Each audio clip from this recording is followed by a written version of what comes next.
input and output. Python provides two commonly used functions, input and output, for input and output. The input function takes the user's input while a program executes. The general syntax of the input function is as follows.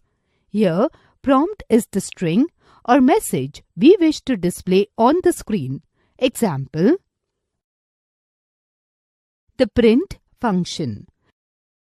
The print function prints or sends the output to the standard output device, which is usually a monitor.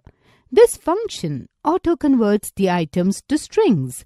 That is, if you try printing a numeric value, the print function will automatically convert it into equivalent string and print it. The print function also introduces spaces between items automatically. The general syntax of the print function is as follows. For example, print, double quotes, Python is easy. Let's create a program to use the input and print functions.